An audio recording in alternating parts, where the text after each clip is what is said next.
Ang hirap pala ng buhay kapag isang gwardya. Ang lahat ng tungkulin sa balikat nakaatang na. Pag kunting pagkakamali mo lang, mapapagalitan pa. Kaya ang trabaho ng isang gwardya, hindi basta-basta. Sabihin mo'y gwardya ka lang, huwag ka namang ganyan. Di mo ba alam, sa buhay nila may panganib na nakaabang.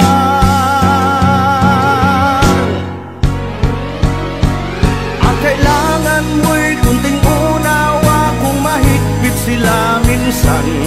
Dahil ang nais lang naman nila ay ang kapayapaan. Huwag kang magagalit pag sinisita, sana iyong maintindihan.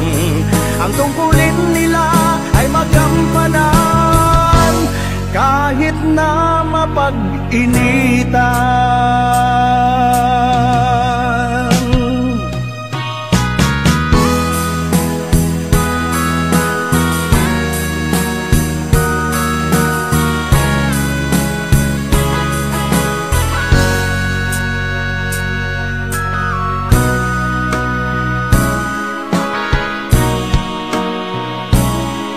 Kung alam mo lang ang hirap nila ay yung kaawaan, lalo pag sila sa bangko ma-assign, tsaga pagsangga lang. Dahil sa tungkulin na nakaatang ay hindi maiwasan. Ang kamatayan ay makakamtan pag mayroong nakawan.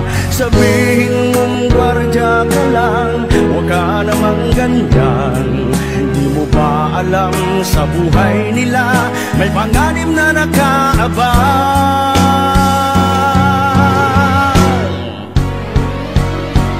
Ang kailangan mo'y kunting unawa, kung mahigpit sila minsan.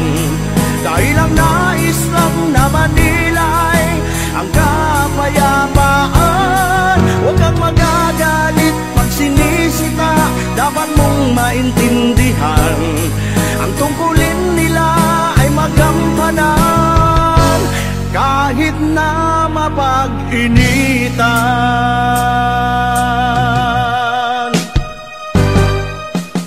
Ang kailangan ay kunting unawa, kung mahigpit sila minsan.